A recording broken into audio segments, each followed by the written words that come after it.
What is up, everybody? Welcome, welcome. Get situated, get excited, and get hungry. Oh, so excited to see so many names here. I'm looking at Jerry, we got Grace, we got Maxine, Ava, Way. Amazing, amazing. Welcome, welcome to Palm Health. We're gonna wait for a couple more people to join. We couldn't be more excited to kick off this program with you guys. If you are here, it means you are very, very special to the mission of Palm Health, to the family, to the friends, to the momentum that Palm Health already has, which is an incredible one. And we're so, so thrilled that you could be a part of this friends and family class. So thank you for being here. Again, we're just waiting for people to come on.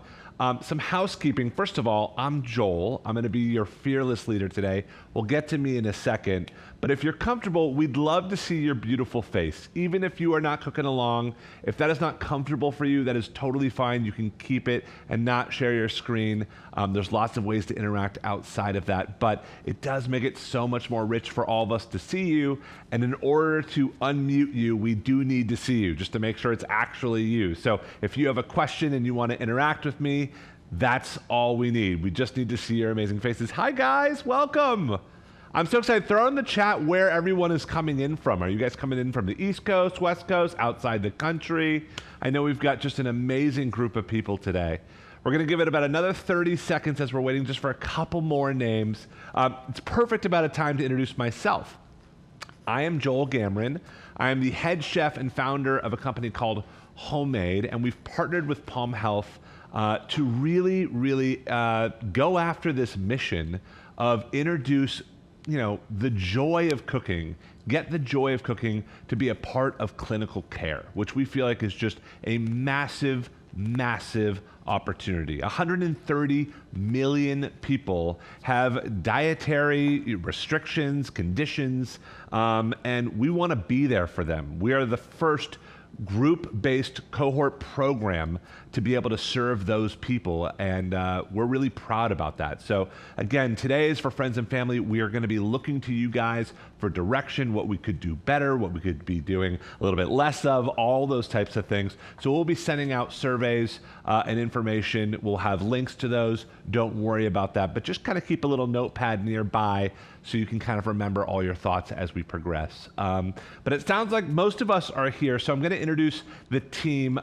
First and foremost, if you are not comfortable interacting with me in real time, and again, you can absolutely raise your hand at any time, you can interact with Julie. She is our registered dietitian. She is incredible. Hi, Julie. See if she's there somewhere. Hey, there she is. Okay, awesome. Hey, Joel. There she is. I love her. Love the energy, Julie. So we're going to be talking to Julie a lot. Next up, unbelievable doctor. We always want to make sure, again, clinical care is a huge part of this. This is not just a cooking class. This is really meant to be informational, inspirational.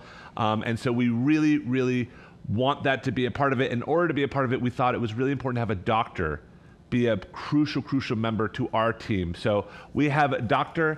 Hellerstein. She is on the call. Hi, doctor. Hi, great to be with you today. Great to have you. She will be in the chat if you have any questions specifically regarding, health and conditions like that. And then, of course, we have one of the co-founders of Palm Health. She's going to be running the chat. Give it up for Misha. Hey, Joel. Hey, Misha. Thanks, everyone. We are so excited for you and Wilfred and all the success you guys have already found, and thrilled to kind of keep pushing this ball forward. Without further ado, I say we get cooking. The idea is that you're cooking along with us, which it's been very proven here at Homemade. We've had 4 million students over the course of 3 years cook along with us. People love it. Sometimes it's kind of boring to cook by yourself, so it's really nice to have someone that you're cooking along and getting dinner on the table with.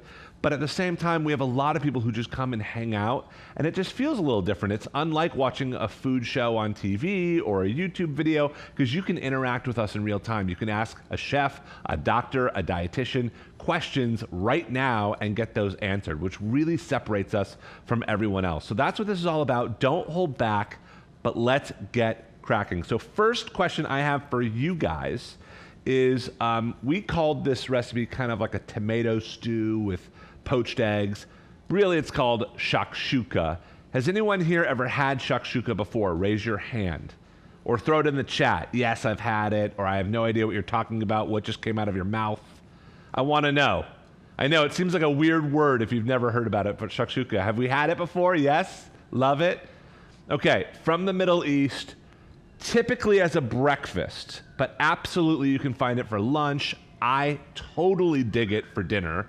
Not gonna lie, it's just an easy, quick dinner, super nutritious, but it's this kind of tomato stew, and my favorite part about it is there's very little dishes. You don't have to go cook the eggs in a separate pan. It all kind of happens in one pan. I've got 2 kids under 5. I hate doing the dishes. I hate it. I've got enough going on. I got to clean crayon off the wall. Like that's what's going on in my house. So anytime I can save a step in cleaning, it's huge. With this recipe, we have lamb. If you are vegetarian, you could use lentils, mushrooms. If you want to omit this first part totally, that is absolutely your call. But we took ground lamb and we actually just put it in a pan totally dry with no oil. And we kind of just started to kind of fry this, and about a 6 out of 10 as far as heat goes, and it gets really crispy like this. So if you are cooking along and you do have a little bit of lamb, grab a pan, put it on a 6 out of 10, so a medium-high heat, and just start cooking it and breaking it up. And that's what we have here. Totally easy, ready to go. Julie, quick question for you. Lamb, is it something we should be leaning into for health, or is it something we should be leaning out of? Definitely leaning into. Okay. So I feel like ground lamb, people are always adding ground beef or ground turkey, ground chicken. Yes. Ground lamb doesn't get that spotlight that it needs, and it has a lot of nutritional attributes. So lamb actually contains heart-healthy monounsaturated fat, which is the good, healthy fats that we're looking for to include in our diet. And we're trying to take away that saturated fat in our diet. It's interesting, yeah, because in the recipe that we sent you, we say actually start by cooking the vegetables in olive oil. And as a chef, I see 2 problems with that. One, when you cook the lamb first, if you get really close into this pan, you can see there's all these little brown bits on the bottom. You guys, that is love. That is flavor. That is just gold. So we want our vegetables to cook in that because that's going to make our vegetables taste better. But similar to what Julie just said, is there's so much natural fat coming off the lamb. So instead of adding olive oil, why don't we take advantage of this beautiful fat that the lamb lends? So that's why we decided to go lamb first. So no salt and pepper yet, just crispy lamb, really, really easy. And then we've got 3 vegetables, actually 4 if you count garlic. I don't know if I'd count, yeah, garlic's a vegetable. We'll go there, I think it's really important to know that like if you have one of these, this is still gonna taste great. If all you have is eggplant and none of the other, you can still rock this out. Same thing with onion. Don't feel like you need all 4 of them, but we have onion, garlic, we've got a little sweet bell pepper, and we've got, of course, eggplant. Do we have eggplant fans here? I know some people are not. I love it. Yes? Oh my gosh. When you cook eggplant right, it's the best. It's the bee's knees. So let's start with eggplant. And Julie, I'm just curious, eggplant, what do we get from eggplant if we can start to work that into our diet a little bit more? So you want to think about colors when we're thinking about our diet. And Yes. when we say eat the rainbow, we're not talking Skittles. We're talking about the beautiful colors of produce. So we want to think about the deep purpley color. Those have anthocyanins, and anthocyanins is an antioxidant that can be really beneficial to our overall health. I love it. So really you do want to shop looking for colors. I say this to my kiddos, but I also say it to a lot of the adults I teach because we forget that. You know, we just think if it's green, great. But really color does mean health, right? I mean, in a lot of ways. I love that. Beautiful. All right, so I just diced up this gorgeous eggplant. Really simple. They're about the size of my thumb. I've got really big thumbs, so I don't know. You can go a little less than this. I have like Shrek thumbs. Just go with it. And then I've got a bowl here, okay? So once your lamb, or it could be mushrooms or lentils, like I said, is crispy and cooked, and even if it's not all the way cooked, that's fine because it's going to go back in. I want you to scrape it into a bowl. and just kind of get it out of your way. And this right here, I'm just going to hold this to this camera so you guys can see. This looks like a dirty pan. But ladies and gentlemen, like I said, this pan is just pure love. All these little bits is what chefs crave. It's what we look after. This is called what? Does anyone know?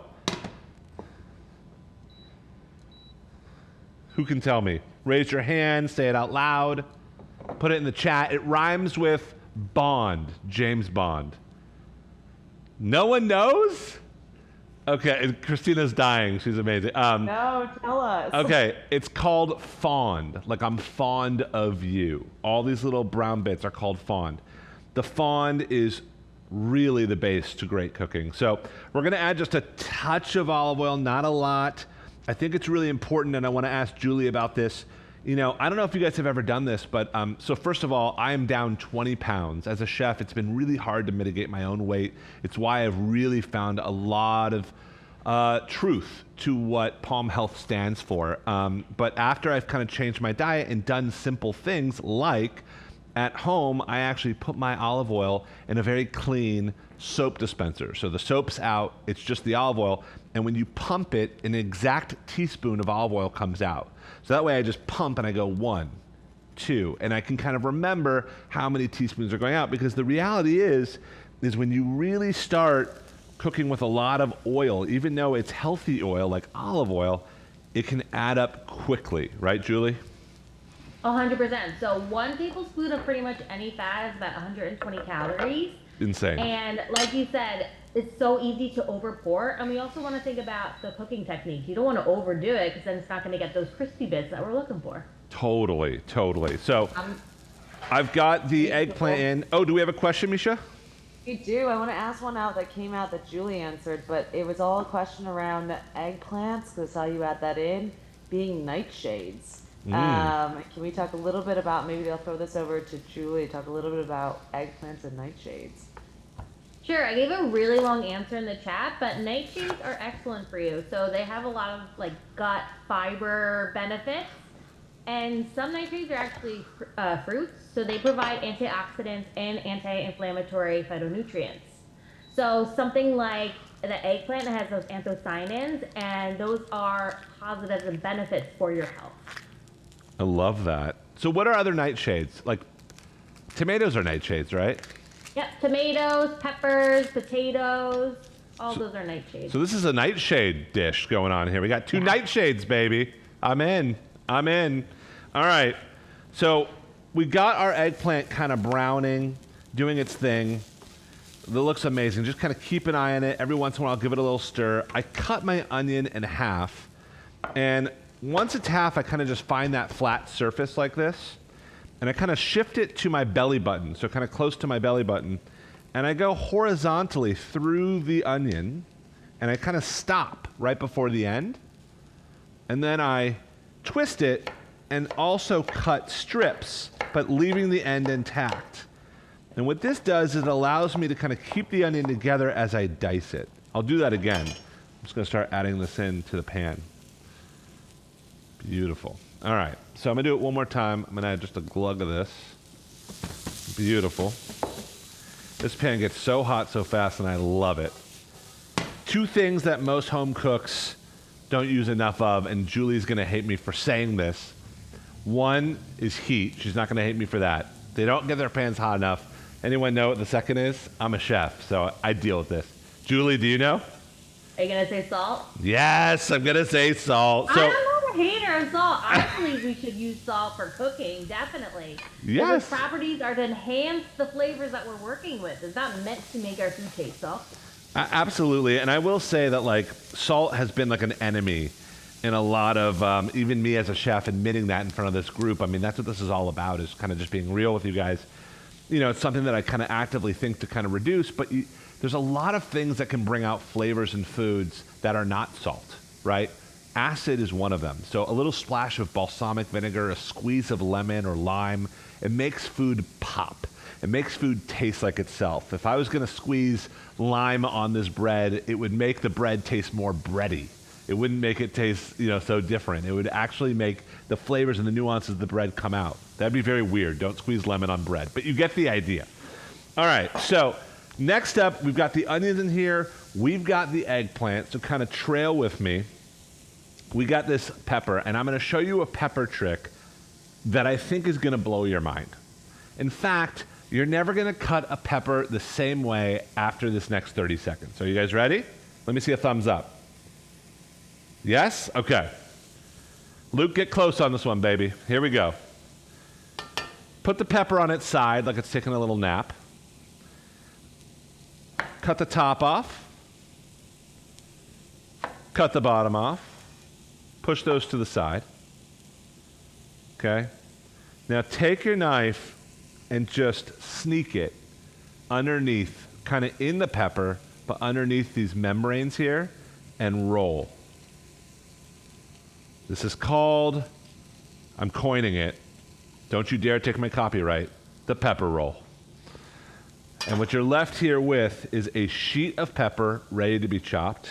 You can punch out the top here, and all you're left with is all the yummy parts of the pepper and the seeds and the guts and the stems. Those can all go in the compost. Did I just blow your mind a little bit with the pepper roll? That was epic. I have never seen that trick before. It was epic. I love it. I love it. All right, so the pepper roll is behind us. Julie, I have a question for you. I think that most people are really intimidated to cook, and you obviously have a ton of patients and people that you work with. What do you see out there, and what is the holdup for a lot of people to jump into the kitchen? I think a lot of it is time, stress, also not really having the confidence in the kitchen. Yes. Trying new recipes, I think, is very intimidating if it's maybe trying something like a new cuisine or a new food for them. So there's a lot of factors that can be stopping people.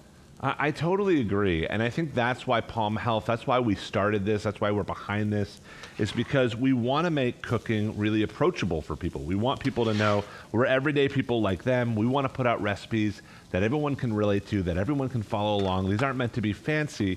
These are meant to help people really enjoy food that's going to help their bodies enjoy life. That's the reality. All right, so I'm browning all these vegetables. They're starting to look incredible, right? And I'm just kind of giving them a little toss. So I've got peppers, I've got gorgeous eggplant, I've got onions, and everything is just kind of doing its thing. The last thing I'm going to add is my favorite ingredient in the kitchen, and I will say I am someone who's diagnosed with colitis. So I am one of the 130 million people who have a dietary restriction or a dietary condition. Garlic hurts my stomach. And so, but I also know it's so good for you. So, Julie, what are your thoughts on garlic as far as kind of nutritional value? And if you can't eat it, how, the way that we normally do it, how do you kind of incorporate it into someone's diet? So garlic is one of my favorite ingredients too. Me too. When the recipe calls for 1 clove, I'm gonna be at 4 cloves. Always. But if someone can't have garlic, you can still infuse garlic flavor. You can use a garlic infused oil. Yes. As long as there's no extra bits of the actual garlic going into your food, you can get that garlic flavor infused. I love the idea of doing a garlic infused oil. Also, I've done the same thing, a garlic infused salt. You can take these little papers off the garlic that I'm taking right now, these little guys that you normally throw away, and you can dry them in the oven at about 200 degrees for about 5 minutes, and then blitz them with salt, and you won't taste them. They'll be kind of like a cracker at that point, but they'll flavor your salt with garlic flavor, and you can use a little bit of that. So also I noticed, at least for me, and I don't know if anyone else has IBD out there, but by cooking the garlic really well or breaking it down a lot for the digestive system, it really helps. All right, so I'm chopping these up. You do not have to go this fast. You can use a garlic press. This is me just being fancy, but you just want to get it mostly chopped. I don't want to have a big bite of garlic in there. I might want to kiss my wife later. She will not want to kiss me if I've been gnawing on too much garlic. All right, so garlic in. That is the last vegetable. So just to recap where we're at right now, and hopefully if you're cooking along, you're right there with us.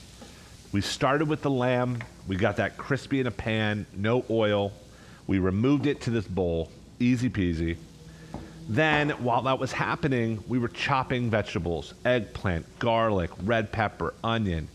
Got that in the exact same pan. And now we're gonna just boost it with so much umami and flavor. So we've got some spices here. Spices are incredible for you. It's 0 calories, and they add so much flavor, but nutritionally, they actually do a lot. So we've got turmeric, cinnamon, cumin, a little bit of chili flakes. So these are all gonna go in and toast. And while these are toasting, Julie, I mean, I know spices are packed full of nutrition, but things like turmeric, what do they actually do for your body? So turmeric has a lot of anti-inflammatory properties, but it's always best to pair turmeric with black pepper because it helps the body absorb all those delicious properties and flavors that come with turmeric. Hello, black pepper's coming out. All right, good to know. Had no clue. Beautiful. All right, this is a good time to just add a little pinch of salt. Beautiful. A little, again, goes a long way. And these vegetables are now super soft, and we're gonna add something that I think is a secret ingredient. Tomato paste. Anyone ever used this before? Throw it in the chat. Let's get really close on this. It's got this really brick red. It's not tomato sauce. It's tomato paste. And the way it's made is, I studied in Italy. I studied cooking in Italy. They would get these giant tables, these kind of older nonas, and they would take tomato sauce like this. They would take tomato sauce that's kind of watery, just crushed tomatoes, and they would just lather them all over the tables. And over time, the sun would dry this up and concentrate it. And Luke, if we can go to a top down, this becomes this. So it becomes really intense, really tomatoey, really rich. And tomato paste is a phenomenal flavor enhancer with, again, just not a lot of calories to worry about. So if you have a soup or a sauce that you really want to give it like a deep richness to it, go with a nice dollop of tomato paste. It really does. Joel. Yeah. Yeah, jumping in here, you said dollop. Do you mind sharing a bit more on how much tomato paste, how to think about it, and then maybe another question from the chat, how to fully cook out the bitterness if it might come up when you're cooking with tomato paste? With tomato paste, yeah, great question. So we did 2 tablespoons of tomato paste. It's a great question. And yeah, you'll notice we added our tomato paste to the dry pan with all the veg. If you add tomato paste directly to liquid, sometimes you can get a little bit of like an aftertaste. It's not like a bad taste. It's a little bit, like Misha said, a little bitter. So we kind of toast it in the pan like this. We scrape it and kind of give it a minute, like with the spices, to kind of open up, bloom, and kind of soften. It's a great question. How are we all doing at home? I want to make sure that we're all tracking. We're all doing good. Is everyone having fun? Yes? Are we learning? Are we pumped? I think it's these tweaks, you guys, in the way that we approach the kitchen. If we can help people think of the kitchen a little differently, right? Like in the very beginning I said, a lot of people think, and this is just true, that food is killing us here in America, all over the world. Food is killing us, when the reality is food could be saving us.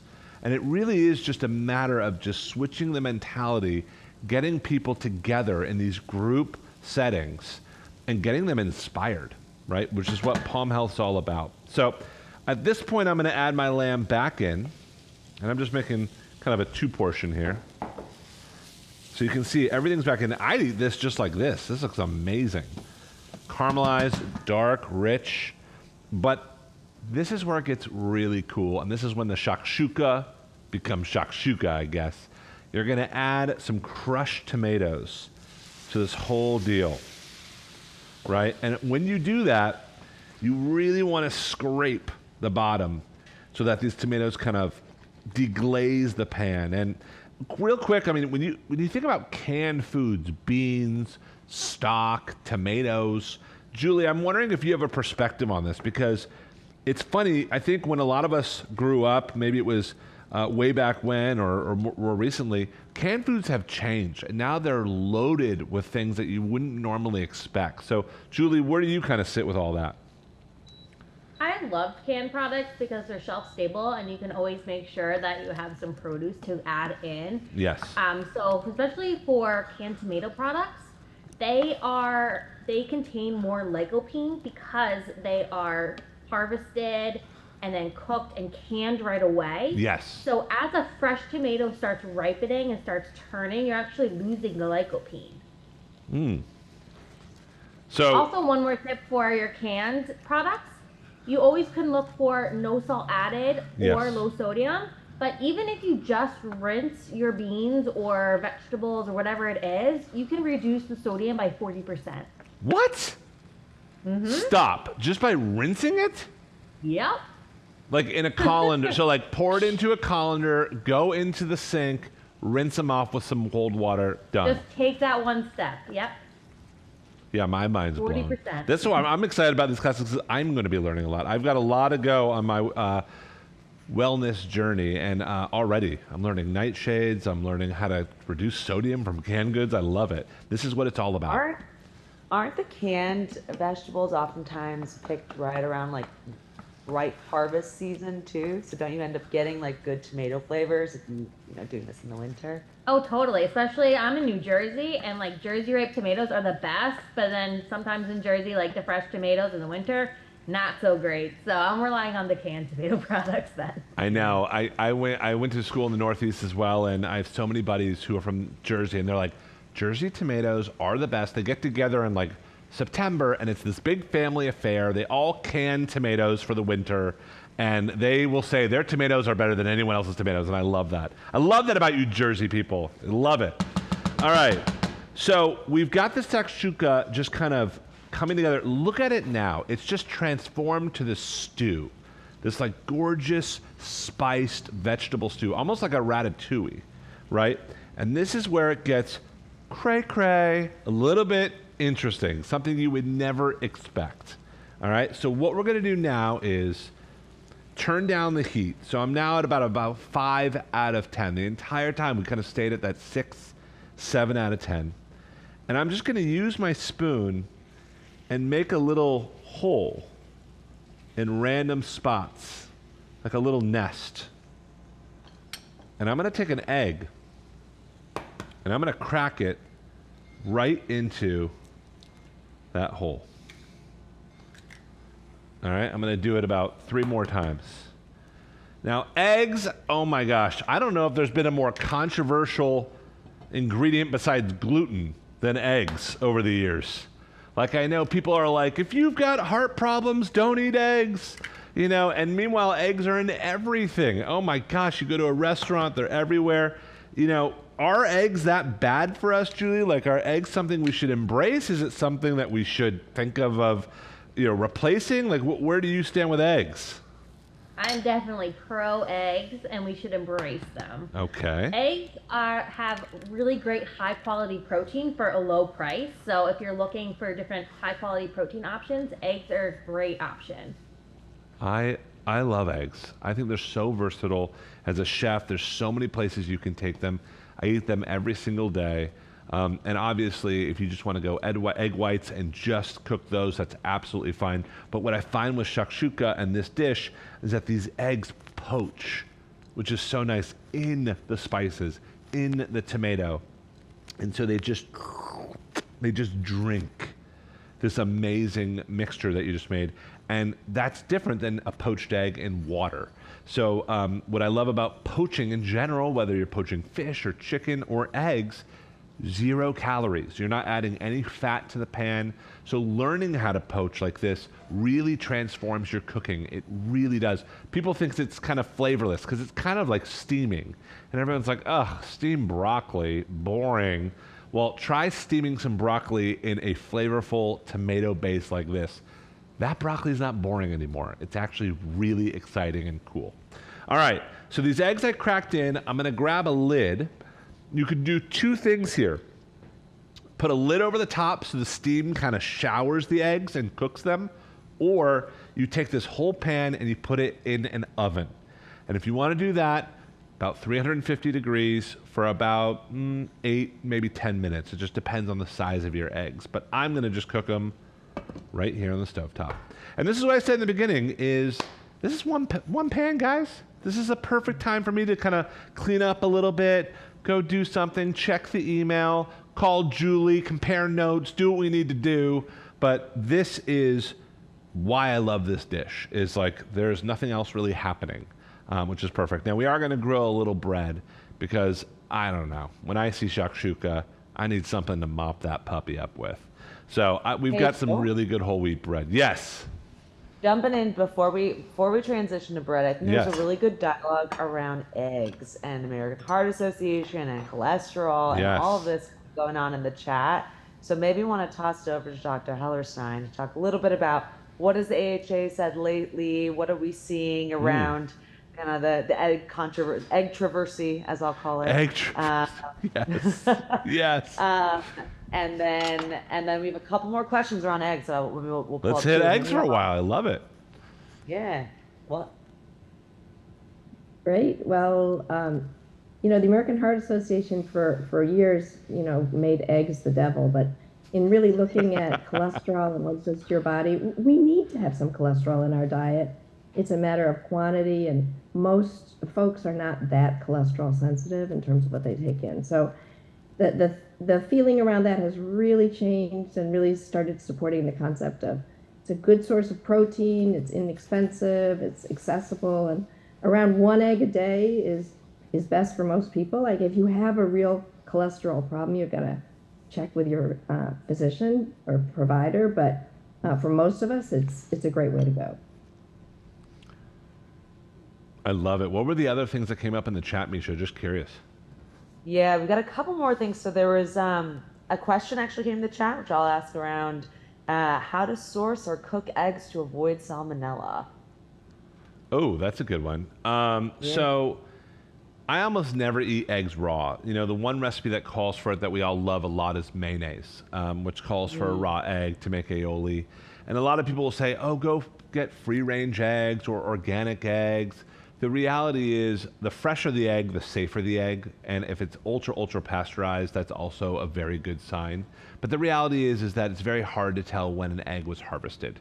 So my rule of thumb is to at least always poach it or get it to a point where it's just it's getting to a perfect temperature, which is usually about 165 degrees. So what I do is it's just like hard boiling an egg. If a recipe calls for raw egg, you just put the eggs in boiling water for 3 minutes.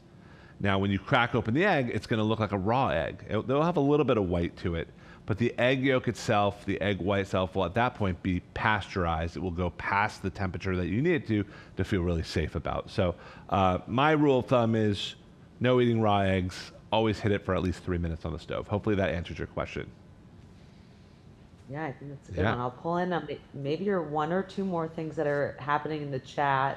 Going back to the topic on garlic, you asked about garlic. If it's something that might irritate folks. I think there was a good dialogue around if you cook it, a lot less irritating. And I think what the suggestion here was cook it until it's translucent. So I wanted to pull that one up too. I love that. Yeah, and that's what I do, and I was telling Julie this, that even if it calls for garlic, sometimes I blend it with a little bit of water so it's really fine, or using one of those garlic presses. What I almost never do is eat garlic raw. Garlic raw, even if it's very fine, it just affects my body. Again, I'm someone with IBD, so it might not affect your body that way. But then any type of garlic that you can kind of take to that translucent state, which is like 2 minutes in a pan, that really kind of takes off the burn and the after digestive effects. But Julie, I'm curious your perspective there. Yeah, definitely. And also with garlic, the more you mince it and chop it or even blend it, the more intense the flavor it is. So if you want something like mellow, you're going to go for a slice. But if you want an intense flavor, you're going to mince it as fine as you can. And if you're enhancing the flavor in that aspect, you can use a lot less. 100%. Speaking of a lot less, let's talk about what we're going to serve the shakshuka with real quick. This is so easy. We're just going to grill up some bread. We have some really good kind of seeded bread here. This is a whole wheat bread. I'm going to slice this thin. I mean, whole wheat, we always cook with whole wheat in our house because honestly, we think it tastes better. But Julie, I'm sure you talk to your clients all the time. Why whole wheat over anything else? Whole grains are definitely a more health promoting option because it has that fiber component. When you have a whole grain, it's made up of three components: the bran, the germ, and the endosperm. And you're getting all of that in that bran, that outer layer. That's where all the fiber is. And soluble fiber is so great for cholesterol because it clings onto the excess cholesterol in our diet and can help filter it through our system to help lower your cholesterol. I love that. I absolutely love that. Yeah. I mean, again, I know you're hearing from Julie from kind of a nutrition perspective and me from kind of like a cooking perspective, but I just think it has so much more nuance and flavor. Like it tastes toasty and caramelized, and I prefer it from a taste perspective. So I'm just painting just the littlest bit of olive oil on here. I think this is another place where in the past, I even admit, like, if I was going to grill a little toast like this, I might drizzle olive oil over the top of this. And I know that's easier, but just getting it into a bowl with a little brush, you save so many of those calories. Again, about 120, 150, whatever it was that Julie said, calories per tablespoon of olive oil is crazy. So just using minimal is perfect. And then I'm just going to put it on a little grill pan here and just kind of char these up. And at this point, I think we're safe to say, should we reveal the eggs? I think we should see the shakshuka. Bada bing, bada boom. Look at those. Stunning. That looks good. Doesn't that look so good? Like perfect little poached eggs just dancing in this tomato stew. So I'm going to turn it off at this point because if you eat it like this, it's like eating lava. That's all I have to say. It is so hot. And we're going to add a couple of ingredients just to top this. Now, a lot of people might add goat cheese here or ricotta. I'm not saying those are bad things, but we have a really beautiful yogurt. And yogurt has so many benefits for you. Julie, tell me, why yogurt? Why incorporate it into your diet? Because there's so many places we can fit it in there. So yogurt has probiotic-friendly gut bacteria that's good for our gut health. And our gut health is so important. And what the beauty of this recipe is that we have a lot of prebiotics too coming from our vegetables that has a lot of fiber. And we need the prebiotics to feed the probiotics to really flourish in our gut. I love that. Yeah, we have yogurt every morning in our household, and it's just so, so good. And we use it in places that you just never would think of. Whenever you see mayo or cream cheese, you can really think about replacing it with yogurt. I've got a handful of fresh dill here and a handful of fresh cilantro. And one thing I want to say about fresh herbs, besides the fact they're kind of like the dried herbs, they're just so user-friendly. They just add so much flavor with so little calories. They're so good for you. But you can't replace one with the other. So if a recipe calls for dill, a tablespoon of dill, fresh dill, you can't just go ahead and use dried dill. Dried dill is so much more pungent, so much stronger in flavor because it's dried. All the water is removed. So my rule of thumb is if you want to replace dried ingredients with fresh ingredients or vice versa, always go half dried to one fresh. So if it calls for a tablespoon of dill and all you have is dried dill, go with a half tablespoon because it's so much stronger. But fresh herbs, I mean, besides the flavor, packs a punch nutritionally. Take me there, Julie, where we get with that. And I'm just going to sprinkle this over the top.